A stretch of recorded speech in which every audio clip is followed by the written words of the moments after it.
Semakin disakitin, rasanya kok semakin gak mau lepas dari dia. Selalu berbuat baik pada orang lain, selalu mau diapa-apain sama orang lain, karena untuk mencari cinta, mencari kasih sayang. Kenapa bisa abis berantem itu malah makin sayang gitu?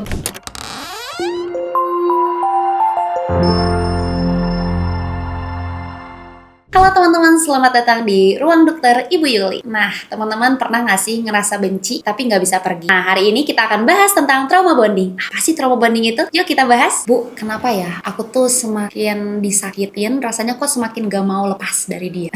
Sedih ya?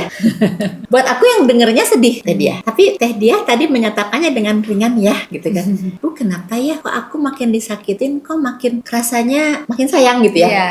Makin. Nah, ini bukan sesuatu yang tiba-tiba Teh ya. Mungkin dalam perjalanan hidup Teh dari dulu sering mengalami proses itu.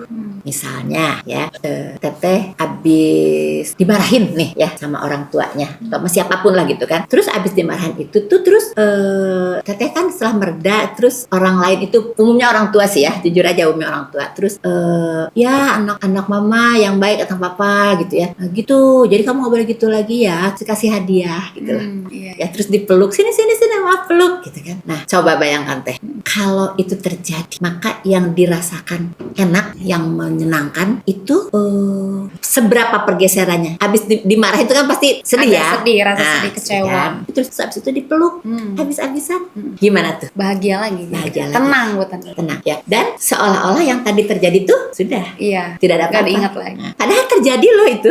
Betul. Dan apakah betul setelah dipeluk itu finish, selesai? Atau tergeser saja kesedihannya, kekecewaannya, kemarahannya, seperti disiram gitu ya, disiram air yang menyejukkan, terus mereda dan segera berubah menjadi positif emosinya, menjadi menyenangkan. Coba Teh ingat-ingat. Seperti itukah pola di rumah sehingga ketika Teteh di kondisi dewasa sekarang, Teteh berrelasi, berhubungan sampai menikah dengan misalnya ya individu seperti itu, ya ketika Teteh dimarah-marahin, Teteh nggak selalu sakit gitu loh Teh. Kenapa? Karena di mindset Teteh ada bayangan, ada harapan nanti setelah dimarahin ini saya akan mendapatkan perlakuan yang jauh lebih baik, yang menyenangkan saya. Jadilah Teteh berdasarkan hasil belajar masa lalu menjadilah individu yang mengabaikan disakiti itu, gitu. Karena setelah itu punya harapan akan mendapatkan perlakuan yang baik. Ya, jadi akhirnya ini berjalan terus menerus, bagaimanapun itu jadi masalah. Karena sakit adalah sakit, sedih, marah, kecewa, merasa diabaikan gitu kan. Itu kan menyakitkan dan harusnya ada dalam diri kita dan kita harus cari solusi. Harus bagaimana saya terhadap perasaan-perasaan yang berkembang ini gitu kan. Tidak begitu mudah di switch, diubah, nggak apa-apa.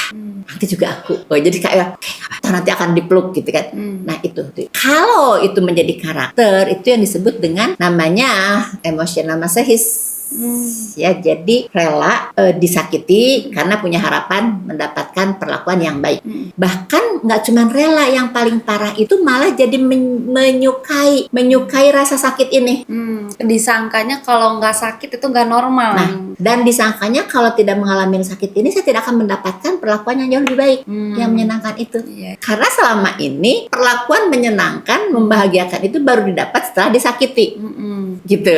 Ya, jadi akhirnya ya seperti mengharap gitu kan, udah biarin aja lah aku mau disakit juga dan nanti juga akan mendapat yang lebih baik gitu kan. Itu emotional masochist namanya. Jadi gimana Bu cara ngebedain rasa trauma dan cinta sejati itu gimana Bu caranya? Kan kalau cinta sejati tanpa syarat sebetulnya. Iya. Ya, makanya kalau di dalam rumus yang sesungguhnya gitu kan, cinta yang tanpa syarat itu cinta orang tua pada anaknya gitu kan. Tapi di kondisi kekinian, kok saya makin banyak ya menemukan anak-anak gitu kan, individu itu sudah dewasa gitu kan, sudah sebesar Teh Dia segala macam gitu kan. Ya ternyata itu yang mungkin satu dengan Teh Dia itu gitu kan, dulu dicintai oleh orang tuanya secara nggak sengaja, secara nggak sadar ada syarat. Kalau kamu begini, aku mencintainya begini gitu kan, nah, kayak gitu-gitu gitu. Ada ekspektasi mungkin. Ekspektasi, ada balasan, ada imbalan di situ gitu kan. Nah, cara membedakannya ya tentu saja orang yang mencintai sejati yang punya hati tulus itu membedakan bahwa dia tanpa syarat, mau kita seperti apapun dia tetap menyayangi kita.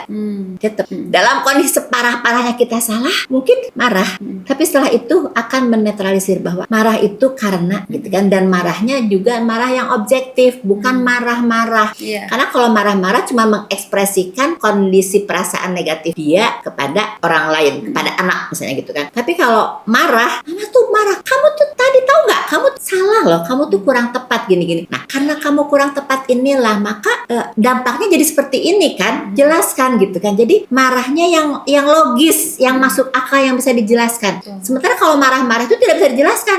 Mama kenapa marah? Pokoknya kamu karena kamu salah, mama marah aja, gitu kan. Dirinya si mama juga nggak tahu kenapa dia marah, pokoknya pengen meledak aja gitu kan. Itu sama. Jadi Bu, di tengah-tengah kita juga banyak pasangan itu merasa kalau abis berantem, berantemnya hebat banget nih Bu. Bukannya makin menjauh, tapi malah makin sayang. Hubungan makin intens, makin intim gitu. Nah, kenapa bisa abis berantem itu malah makin sayang gitu, bukannya makin... Karena tadi itu punya harapan. Oh iya. Ya kan dari pengalamannya dia, kalau saya sudah mendapatkan perlakuan yang menyakitkan saya, itu maka kemudian orang yang menyakiti saya ini kemudian akan berubah perilakunya menjadi sangat baik. Jadi ada harapan. Jadi ada harapan. Jadi kasarnya tadi sampai mungkin ketika dia sangat pengen banget disayang, pengen banget diapain gitu ya, dimanjain gitu kan. Jangan-jangan malah sengaja cari kesalahan. Iya. Karena dia tahu kalau saya salah, dia akan marah, dan setelah marah dia akan sangat menyayangi saya. Iya. Jadi satu, cari gara-gara. Kedua, cari gara-gara untuk apa? Untuk nanti harapan ini, dan ini ada, dan ini terjadi, dan ini udah gangguan. Udah gangguan. Parah berarti Bu. Itu udah gangguan. Karena tidak normal. Iya. Ya, balik lagi. Jadi mereka yang seperti ini adalah mereka yang dikembangkan cinta dengan syarat gitu. Nah, terus ada lagi nih Bu. Jadi kalau misalnya aku mau ninggalin seseorang ini Bu, aku tuh suka ada perasaan dalam hati itu kayak, aduh kayaknya dia nggak bisa deh kalau hidup tanpa aku. Kayaknya dia bakal hancur deh kalau nggak ada aku. Nah, kenapa ya kita tuh jadi pahlawan buat orang lain gitu? Iya. Itu gitu banget. Seolah-olah kita bertanggung jawab. Betul Bu, betul. Atas hidup matinya dia. Iya. Bahagia menderitanya dia. Kita yang tanggung jawab tanpa aku gitu kan. Iya. Nah, itu switch-nya di situ gitu kan. Padahal dia yang korban, aku nih yang korban padahal gitu kan. Tapi ketika aku sudah menjadi korbannya dia dan dia sudah puas sama aku, dia akan sebetulnya kan sebagian dari cara minta maaf juga mungkin ya berubah menjadi baik itu gitu kan, tapi tidak eksplisit maafin aku salah, enggak, tapi berubah perilakunya menjadi lebih baik. Dan itu kan diharapkan oleh si individu yang dikembangkan dengan tadi dengan cinta dengan syarat itu gitu kan. Jadi dia menganggap kalau bukan aku, siapa yang bisa hidup dengan dia bisa hidup dengan orang, kalau bukan dengan seperti aku, dengan siapa lagi? Karena akulah yang paling paham dia. Iya. Cila, akulah yang paling gitu kan. Iya. Nah, kalau nggak ada dia, nggak akan bisa apa-apa. Tanpa aku dia nggak bisa apa-apa. Iya. Dia nggak sadar bahwa dia sebetulnya korbannya. Dia sebetulnya korbannya. Dan ini aduh heran deh. Ini banyak sekali dan nyata gitu, nyata bahwa ternyata si dia ini yang sebetulnya mengalami masalah emosional ini, itu ketika digali itu dia adalah anak yang misalnya di antara sekian anak itu dia yang paling tidak dianggap oleh orang tuanya, pokoknya yang losernya lah gitu ya, yang kakaknya dibanggakan, adanya dibanggain, dia enggak gitu kan, atau yang cenderung salah aja dianggap. Ada yang merasa bahwa aku mah tidak cantik gitu kan. Kalau kakakku ini kasihan ada satu, dia anak tengah, anak kedua dari 4 bersaudara. Kakakku tuh pinter banget, jadi terasa sering banget orang tua memuji-muji kepinteran kakak saya gitu kan. Terus lahir saya juga ngerasa pinter, saya juga selalu berprestasi gitu kan. Nah tapi itu kan sudah sekolah, tapi dari kecil itu lahir anak ketiga gitu kan, dan dia cantik banget, maka itulah yang dibangga-banggakan oleh orang tua saya gitu kan. Dan muncul beberapa adiknya yang lain gitu kan, berapa lah, banyak lah gitu. Nah jadi kesimpulannya ketika bertemu dengan saya, dia sampai menemukan, oh iya ya, saya tuh menjadi orang yang mau melakukan apapun kebaikan untuk minimal keluarga saya, bahkan kemudian merembet kepada orang lain kan, selalu berbuat baik pada orang lain, selalu mau diapa-apain sama orang lain, karena untuk mencari cinta, mencari kasih sayang, mencari jadi people pleaser gitu ya Bu? People pleaser seperti itu. Karena ketika saya gali, dia sampailah dia menemukan bahwa iya ya, aku tuh loser gitu kan, karena kakakku pinter banget, adekku cantik banget, gitu kan. Aku tuh iya ya, pikir-pikir aku tuh orang yang sangat jarang disebut nama oleh orang tuaku. Dan tapi ketika aku di temen-temen, nah aku tuh populer karena aku paling baik, menolong orang, melakukan apapun buat orang lain. Sebetulnya kan dia sedang mencari, dia sedang menjual, dia sedang membeli, kan dia berikan untuk dia mendapatkan itu karena tidak dapat dari rumah. orang lain. Padahal itu kan menyakitkan buat dia sebetulnya, makanya istilahnya masohis gitu kan. Tuh. Jadi sebenarnya sangat berkaitan banget sama masa lalu dan masa kecil ya Bu ya. Betul. Jadi sekarang tuh ya Bu, banyak orang banyak banget dia tuh lebih percaya bahwa ketika pasangannya bilang aku pun bakal berubah, orang-orang tuh lebih percaya ke pasangan yang bilang seperti itu dan mengesampingkan fakta bahwa pasangannya itu selingkuh KDRT. Ya karena itu, karena selalu punya harapan. Setelah aku disakiti, pasti aku mendapatkan perlakuan yang lebih baik gitu. Ya, dan karena aku baik banget nih, aku baik banget loh, memaafkan perselingkuhanmu, udahlah nggak apa-apa. Dengan harapan nanti dia akan memberikan imbalan yang jauh lebih baik. Kan aku udah luar biasa memaafkan perselingkuhannya, gitu kan. Dia lupa teori selingkuh. Gimana tuh? Teori selingkuh baik dalam teori psikologi maupun dalam teori agama. Kalau selingkuh terjadi satu kali saja, walaupun sampai fisik, ya sampai fisik sampai hubungan badan, dan sekali tidak pernah kejadian lagi, itu Bismillah memang akan berhenti. Anggaplah itu adalah sebuah kecelakaan. Nah, tapi perselingkuhan yang walaupun tanpa sentuhan fisik, sekedar chat, bahkan ketemu pun nggak pernah, sekedar chat, top-topnya telepon lah gitu, tapi berjalan terus menerus lama, beberapa bulan, yang nggak usah tahunan deh, itu mendalam. Karena itu kan main hati. Main hati itu dalam. Gitu kan, makanya ya punten-punten ya kalau datang klien yang bicara tentang bahwa pasangannya selingkuh, apakah saya harus bagaimana, saya bilang ya ini mah kata agama, konon katanya gitu kan. Kalau selingkuhnya seperti itu ya jangan diharapkan. Jangan diharapkan bisa berubah. Ya ambil saja langkah ya, walaupun tanpa marah-marah ya, kita bisa mengatakan bahwa maaf saya tidak bisa lagi karena di dalam rumah tangga ini ternyata mungkin tidak jadi pahala ibadah lagi, dan kalau kamu memang sudah nyaman dengan yang lain, ambil saja yang lain, sahkan saja, tinggalkan saya, supaya kamu juga bisa menjadikan tempat ibadah di sana dan tinggalkan tempat yang ini, yang kita ini gitu kan. Seperti itu. Tapi balik lagi, orang yang dididik, dibesarkan pola asuhnya dengan cinta bersyarat, potensial untuk masohis, emosional masohis, dan menjadi mudah memaafkan kesalahan gitu kan, dan punya harapan untuk berubah setelah kesalahan itu terjadi. Berarti ini tuh Bu, sifat-sifat yang tadi Ibu sampaikan itu bisa disebut kecanduan nggak sih Bu? Bukan hanya ngomongin tentang perasaan aja. Kecanduan dirinya, bahwa saya candu dengan dimarahin gitu. Saya candu misalnya diselingkuhin. Soalnya kan tadi ada harapan tadi gitu. Iya, karena itu masohisnya itu tuh begitu, merelakan disakiti secara emosional karena saya punya harapan itu setelah itu akan terjadi sesuatu kebaikan buat saya gitu kan. Tapi kan ini nggak sehat, sangat tidak sehat gitu. Nah, seringnya juga gini Bu, korban itu sering ada perasaan kayak kalau nggak sama dia, aku kayaknya nggak akan ada yang mau sama aku. Itu. Jadi kunci utamanya ya. Ya, satu tadi, kalau aku lepas dari dia mau sama siapa? Dan aku yang paling paham dia mah, gitu kan? Aku mah sungguh-sungguh gitu kan. Dan sebetulnya dia tidak berani melepas karena dia juga tidak tahu. Kalau tidak dengan yang ini, gitu kan? Saya akan bagaimana? Sebetulnya, iyakah dia memikirkan pasangannya yang sadis ini, gitu kan? Rasanya kan gitu ya. Karena umumnya nih individu yang masohis emosional itu pasangannya dengan yang sadis. Pasti. Kebayang nggak? Kebayang nggak? Betul. Ada individu yang selalu rela disakiti dirinya, dan ada individu yang potensial selalu menyakiti. Klop dong. Klop. Ya, kalau sudah klop, ya mereka sih akan seperti tidak apa-apa gitu kan. Tapi sebenarnya mereka sama-sama sakit di situ. Yang paling parah adalah anak. Karena anak ngelihat, merasakan. Ya. Jadi kalau tadi pertanyaan Teh Diah bahwa dia tidak berani meninggalkan karena dia bingung sebetulnya saya akan mendapatkannya seperti apa, gitu. Padahal ya kalau dengan di bawah bimbingan psikolog, mungkin saya akan menganjurkan sudah lepas aja, jalinlah relasi pasangan yang sehat. yang mencintainya dengan tulus gitu kan. Jadi harus diajarkan cinta yang sehat, cinta yang tanpa syarat gitu ya. Selama ini yang dia punya adalah cinta yang dengan syarat.